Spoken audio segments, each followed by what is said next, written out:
And we are live with Juliette and Joanie. Thank you so much for joining me today. It's a pleasure. Thanks for having us. It's always nice to have those conversations.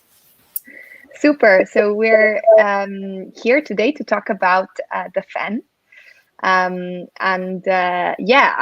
think I will let you both kind of introduce yourselves, and also introduce the project. Cool. So I go first. Yeah. I'm Juliette Bibasse. I'm an independent curator, and I've also been an artist producer, mostly helping artists using digital tools for 8 years now. Working a lot with Joanie, but I also had the chance to collaborate with many amazing artists all over the world. It's been a lot of exhibition canceled and other festivals where we could not meet with friends. And I think all of this is also a motivation of behind the project. So we'll tell you a little bit more about it in a couple of minutes. But we miss physical exhibition and meeting friends. So we are trying to make something equivalent online in a sort of way. Yeah, and I guess when we first noticed the emergence of NFTs and this sort of all new paradigm and possibly model for artists, we was like super excited. I think the first time I heard about it was from Mario Klingemann and also from PAC. So I dived into it, minted my first works, and tried to understand how everything works, because it's all like a new ecosystem. And as you know, quite rapidly, we started doing some research with Memo and with other friends and artists about the impact. And when we realized the impact of Ethereum, personally, I didn't feel that it was right to keep going. But I wanted to still explore the NFT space, because, to be honest, it's very exciting. These new interactions you have with the collectors, the new formats you have to come up with. So how do you share different file formats? How can you explore iterations? How can you find an economic model about generative works, plotter drawing? So all this is so exciting that it would be such a shame to stop everything just because of the energy consumption. And luckily enough, quite quickly, we later realized after all these discussions and talks that there are solutions available. There were solutions available already 2 months ago. Everything was a bit difficult because of Hikenunk was the first platform, thanks to Mario, to sort of host so many new works.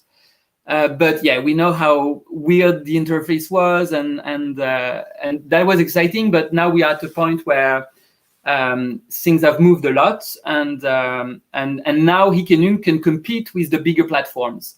So the idea of the FEN was to basically get together with artists and organize ourselves to do drops together to sort of move people from, hopefully, from Ethereum into Tezos of proof of stake space, so we could continue to mint and thrive and explore these spaces, because the Tezos blockchain offers the exact same benefits. Actually, Hikenunk offers as well a lot of different file formats. So now with the project, we'll talk later, but we are some of the artists we're working with are going to mint performances. Some are going to mint physical objects and plotters and sculptures. So actually, it's becoming even more exciting than the big platforms that personally I flew a Nifty Gate away for many reasons. And I'm really excited that now the space we're creating together seems to be way more exciting, which I think is what makes me really happy and a bit stressed as well to see how things develop. You're so stressed. You're going super fast. Oh, yeah? It's you forgot to introduce yourself. Oh, yeah, sorry. It's I did it at the previous talk, but yeah, I'm a visual artist. I've been using creative coding and light and projection in my work for the past 15 years. And we do, so Juliette also runs the studio, and we do mostly installations, but we also work with art galleries. And we've always been exploring various formats like live performances and now NFTs. So about the FEN, on a general note, I think it's important to say that it's not an exhibition. It's not like a curated project, because, We've seen a couple of really well curated NFT events, and I didn't do the curation work like I would have done in a proper exhibition. So we like to call it coordinated drops, a series of coordinated drops. And it's not per se our project. We are handling the coordination part and making it possible that things happen in the right order.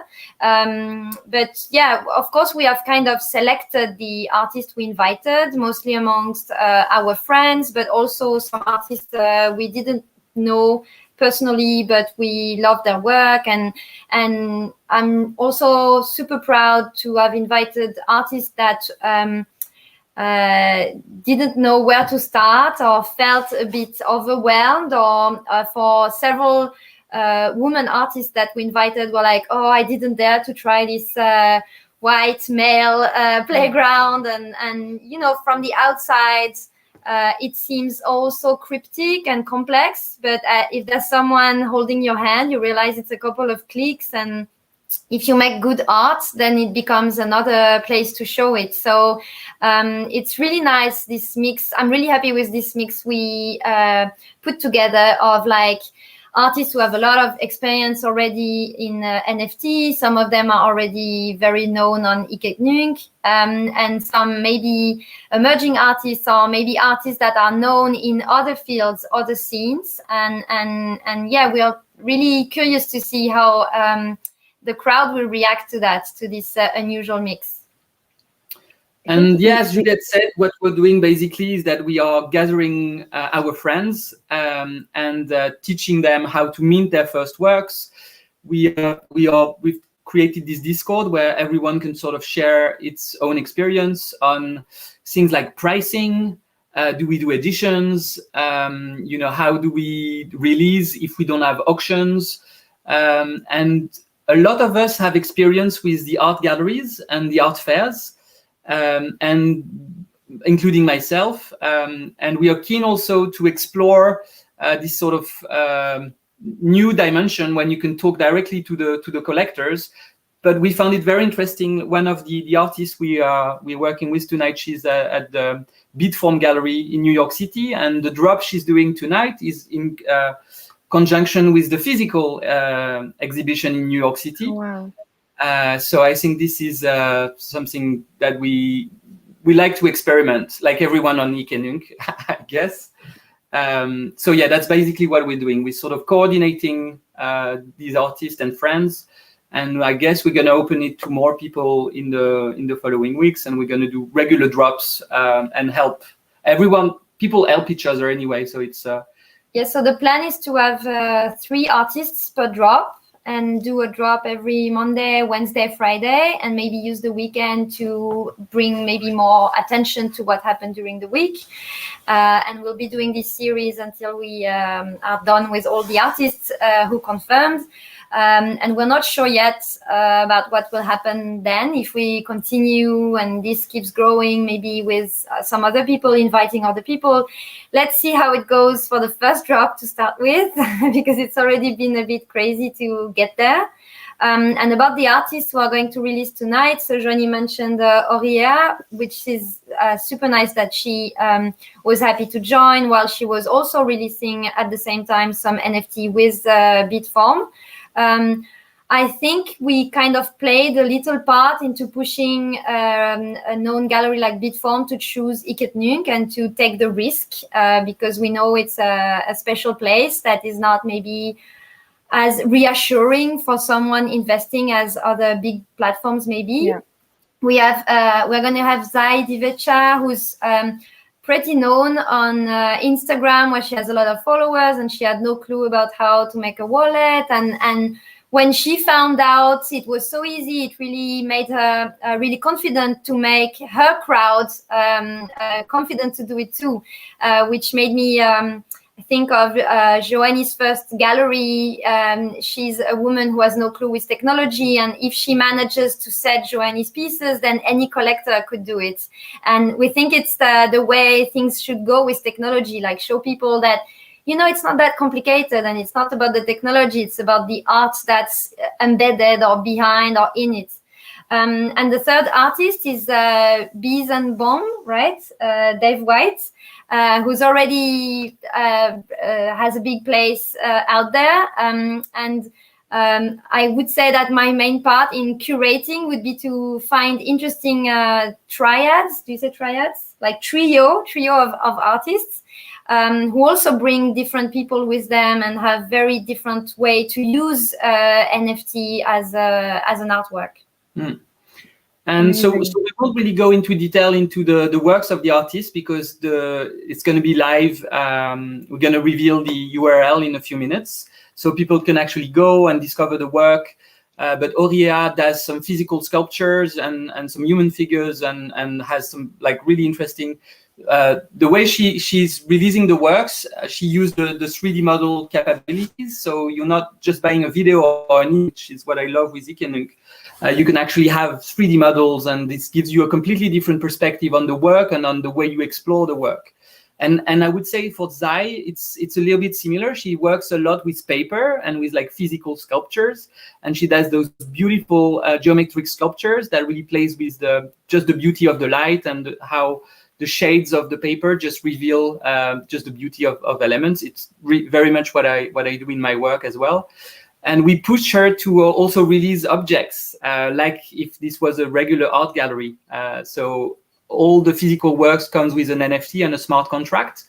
But I love that we can actually, there's no boundaries and we can actually explore. I was mentioning earlier on that there will be performances, there will be audiovisual installations that we will be minting on Hikenunk in the coming weeks. And Dave does this really like classic animations where for me is like the sort of the new Vasarely, because what he uses is really like the tricks of the op art, the play on like the perspective of of geometrical elements, and also playing with empty and full spaces and contrast. So for me, it's really like the continuation of op art, but you will see by yourself in just a few minutes. I love the fact that you're bridging, physical and virtual. Like, I feel like that's such an important kind of part that, is still a bit missing in the space, to actually like have a connection between, the physical pieces, but even, artists that are producing like, sculptures or other forms of art, which are not, the typical kind of digital art. So I think that's truly, unique about this as well. It's a bit scary. This is a bit scary for the artist, because how do you plug this into the blockchain world? Like, what happens for resale? And so there's a lot of questions, and I don't think anyone has the answers.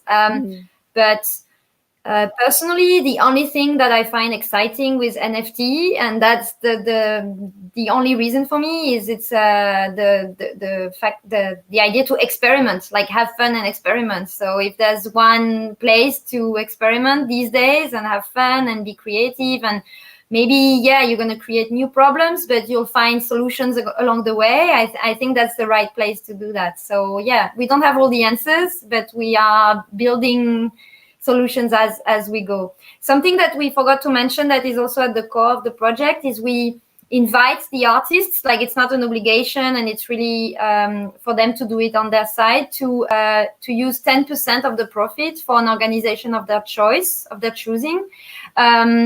And even that, the idea is nice, but to make it happen, there's so many questions with the tax system, and how do you, there's so little NGOs, and I don't know if there's even any that you can send Tezos to. So, but maybe there's also things to invent there. Like, let's say you have an interesting amount of money in Tezos, and you tell to an NGO, okay, I would like to transfer you this. Maybe this NGO creates a wallet, or I don't know. I don't know if it would be of any help, but also there are so many interesting discussions, because so we brought together more or less 35 artists. So now there is this Discord discussion with all these artists being like, okay, so how do I do to use my 10% and send them to this little animal shelter in my hometown, or someone else will send it to a big NGO preserving the oceans, and we think it's a nice also it's also something we have to experiment with, like what to do with these profits that are like cryptocurrencies coming out of nowhere in a way. And I think just on this, we touched last week on Saturday on the Hackathon live stream of actually, collaborations and building into the smart contracts, like not only collaborations between artists, but also potentially with like nonprofits and NGOs to actually have, a percentage of the profits that are made with. So, maybe something that somebody in the Hackathon community will start building. But I think there's definitely something there. Yeah, no, we find it incredible how this new model or those new models, because there has been the question of doing these smart contracts between several people, several wallets. Mm-hmm. And I think this is potentially going to affect just the future of our economic models and the ability to work with a musician as a visual artist and mint together and make this process super, super easy. This will actually increase the amount of collaborations. And I've been collaborating with musicians for many years, with big famous artists.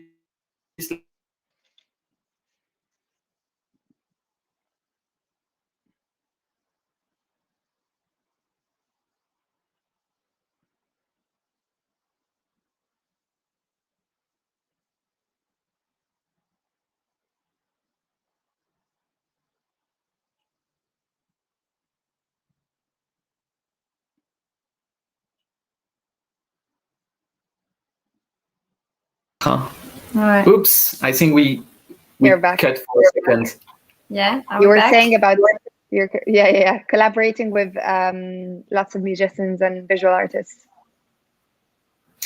So those new smart contracts, I think, are going to enable a lot more collaborations. And it's not just, I'm not saying this lightly, but I've been doing those collaborations for 15 years now.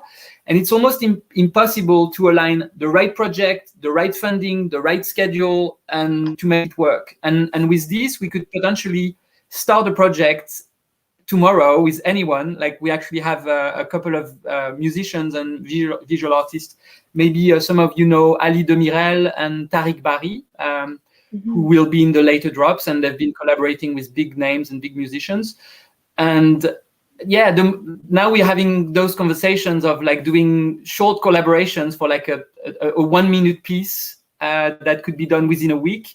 And this is really going to change the way we work as visual artists.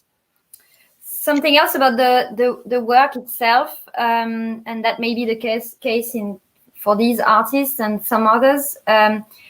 We felt it was also important in specific cases to encourage the artists to maybe use this NFT opportunity to create NFTs with older works. Also as a statement to say like, okay, it's nice, it's new, but I've been doing things for 10 years or 15 years. And it's interesting. I've had a chance to collaborate for a couple of years with Memo Acten. And if you're familiar with his work, he's always very surprised by which of his creation is going to be a public, like audience success, which other work is going to be a high demand from festival organizers, and the works that he feels should be the popular ones. So maybe NFT as a playground can become a space where he decides, okay, this really old thing I did, I don't know, like 9 years ago, it didn't get the exposure it deserved because it was groundbreaking to me with the code or whatever. And we think it's not because NFT is new that all the works have to be new. And I think many artists with a serious background in digital art have been showing that in the last months. So yes, so Memo is going to be one of our future drop because we're going to leak a couple of names to keep the excitement going. And yeah, I think like many artists we reach out to, they were like, but I don't have time to make something new out of nowhere in such a short amount of time. And we're like, no. This thing that you did many years ago would be an amazing NFT, and you could do this and this and that. And it was an interesting research job to do for us to do that.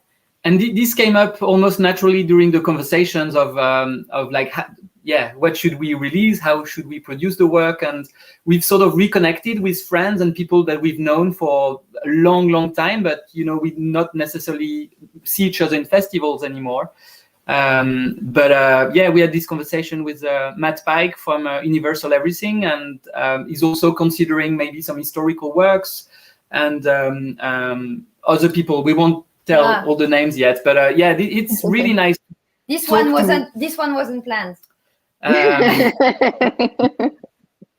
Leaking information. I would really tell everyone to consider, minting some historical works that maybe have seen by 500,000 people on Vimeo 10 years ago, and we all know those works, and they're part of the digital art process and history. And now maybe it's time to dig them and see if it's still relevant, and in many cases it is. And maybe we know these pieces, but the collectors who are new in this world, maybe they've never heard about this, or maybe they've seen it as a Vimeo staff pick, but they have no idea it's been made by an amazing artist who's also been doing other things. Right. It's also a great use, in our opinion, of this new medium. And how will the drops how will it take place? Will it be single editions? Will it be multiple editions? Can you share a little bit about that? It will be a bit of everything. We felt, so we didn't talk enough about Iketenunk and why, and Joanie said the arguments of how this place enables a lot of creativity in terms of format. But given we are... so aware of the benevolence of the community there, and how everyone is supportive, and so we really want to give it back to the community. So we felt it was very important to try to have affordable pieces, and also want to try attracting big collectors. So we try to have both side of the spectrum. So there will be editions, some more affordable, some smaller editions that are maybe a bit more expensive. There will be unique pieces. We have a couple of artists for who auction is very important because of the concept of the work. So then we're not in this approach where it's auction for auction, just to have crazy money flying in. But for example, for this performative piece, it makes a lot of sense that it's auction based. So we'll see if Iketenunk can be ready in time, or if we have to find a creative way. And it's been done already in many interesting ways on Iketenunk, and that's also fun. Create a new model of auction. So we'll see.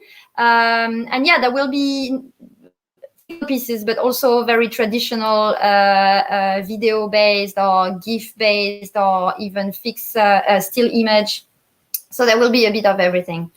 And there's something amazing going on right now. I don't know how to explain this, because it's a long story of 3 months of research. I've been basically talking to every single platform, all of them, the famous one on Ethereum, but also the Tezos one, DaVinci, Calamint, IOTA. And it's not easy to come together with a new system to do drops. So that's why the big platforms like Nifty Gateway or Super Rare, Nifty Gateway especially, their drops, the design is not so good, but it's running, so they can't stop the machine. So they can't really, that's why they're not moving to POS or, providing alternatives. So I try to focus on POS sites, but they're also really busy. But what's amazing about Iketenunk is the community and the developers. So we teamed up with André Venaccio and Daniel Massi, and they've been working overnight actually to put together the code, the design, the CSS, everything. So now we have a new space on Iketenunk, which is basically a gallery space where you can have a selection of objects. You can see the price, you can see the editions, and it's something we really had to. So Raphael has been incredibly helpful as well on this. Raphael Lima, who's obviously driving the entire project. And we had to push a little bit to do those drops, which maybe are not the core of the experimental UX, but we feel that it is a great step forward, because now we have like a space with drops, something really clean and really sort of easy, and that could potentially benefit everyone in the near future. So I don't want to. So of course there will be a lot more work for Raphael and for all of us to make this open. But the idea is not for us just to come with big names, but it's also for this new system, this new gallery system. If you actually go on Ikenyunk right now, you check the menu and there's a gallery button. I think somebody just commented on it as well. And this is so exciting. And also, it's not just us. There are also 2 other galleries and drops that people know, Object for Object, and another one. And I think this will grow, and this will become something for everyone, not just for the big names, but also, anyone, hopefully, that wants to make a gallery. This is not my call. Huh? I'm just saying how excited I am, but this is Raphael's project, and he's driving, and it's not so easy to develop this. So I'm just so excited, but I don't know how long this will take, and the amount of work to make the smart contracts, I think, will be significant. But we are very excited to open the door, and with André and Daniel, they've been doing amazing work. Now, if you click on the fan, actually, you can see the artworks that we are dropping tonight. Wow, this is amazing, by the way. The fact that there's a gallery, it's insane. Beautiful. So yeah, these are the 3 artists. Aria? Yes. Yes. Amazing. And then if you click on one object, you should have a pop-up that gives you more info, but you're still in the gallery and you can go back to it. You're not yet on the object page. This is a single page, so you haven't left the gallery. If you close the button, you're still in this in the same space. So I think it will potentially ease the navigation, and we'll see how the collectors and the artists react. But they've put an enormous amount of work to make this work, and even on mobile you can actually scroll through the gallery and pick the work you like. So the works are not for sale yet because it's in 30 minutes, but you can already have a sneak peek, all the guys following this talk. Super. So the sculpture there's actually a physical one in New York City right now. So this is the virtual version of a real physical sculpture that exists at Bitform Gallery in New York. And we actually had Aria.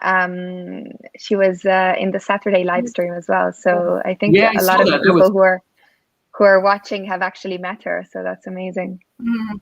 Yeah.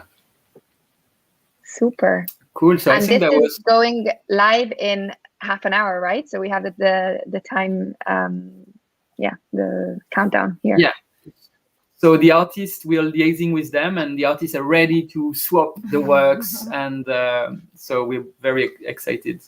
We had to mint the work before, make the accounts not verified, so people wouldn't find them, and now everything is verified, so people can trust where the works come from. So it was a lot of coordination. And I mean, the way this works tech-wise has been inspired a lot by all the little tools that many Ikenyunk fans and early adopters kind of made and crafted, because we also so many people wanting to see what were the main sales or gather together all the pieces that have ever been shown on Ikenyunk, and we really like this idea to make tools that allow to discover the artworks that are on Ikenyunk in a different way. So what our gallery is showing it's actually showing you object you could also see on Aurea page, but we are curating what we are presenting you in a specific way. And so with the coming days, you will see more artists arriving on the top of this page as the drops happen. And there will be drops. This is amazing work. Like I'm, thank you. it's great to see it even just the gallery format on Heketnung. I think it's really groundbreaking. Like it makes such a difference for the whole community. It's incredible. And what's nice is that in a way it's so simple, and the fact that we had to follow the existing UX and the design. And I think that's also the charm of Heketnung, that how we are all overwhelmed by these crazy, and we are the first enjoying the things that allow WebGL and crazy websites and online experiences. But it's also super nice to get back to basics and be amazed by a simple gallery featuring a couple of images. I think it's really.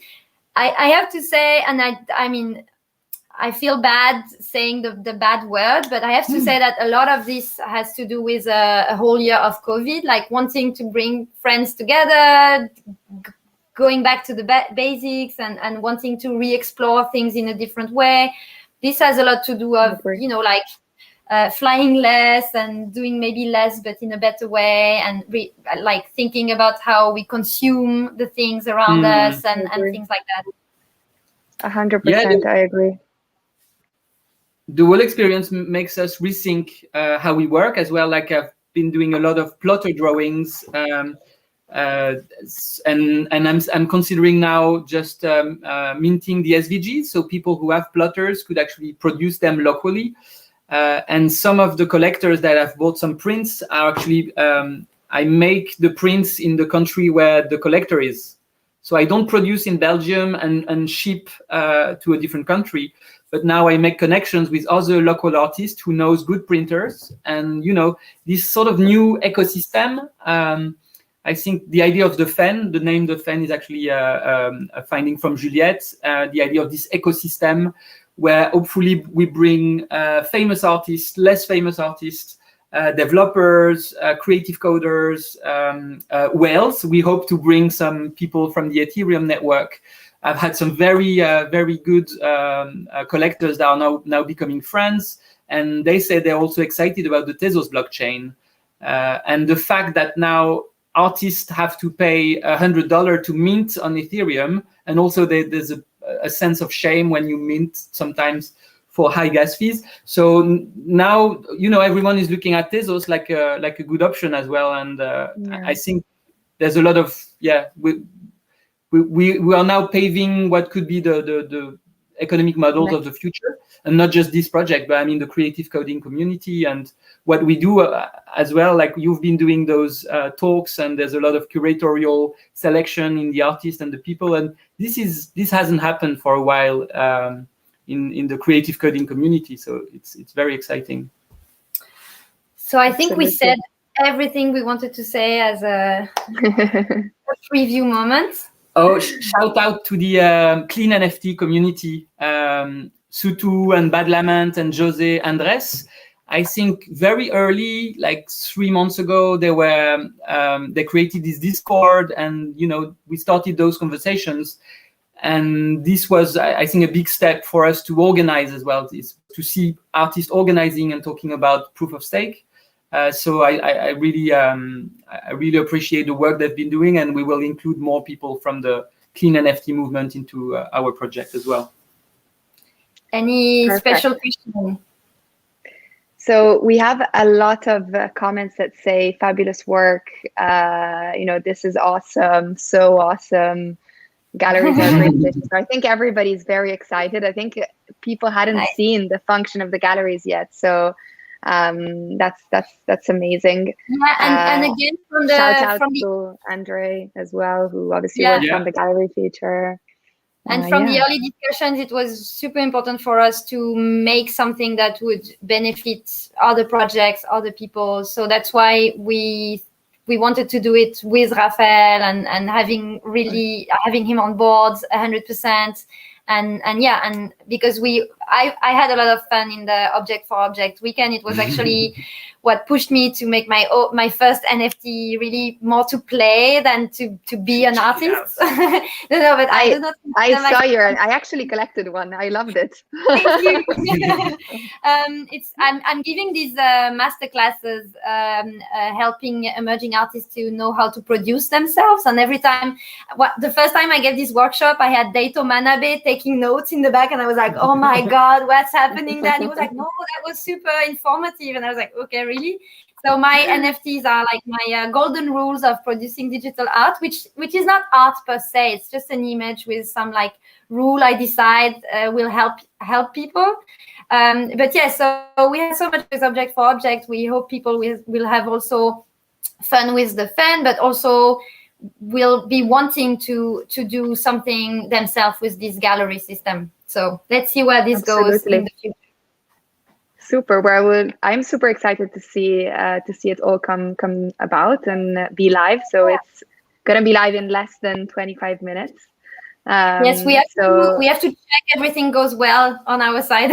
Exactly. So I leave you guys to prepare for the big launch. But thank you so much for the time. I really appreciate it, and looking forward to seeing all the project come to life.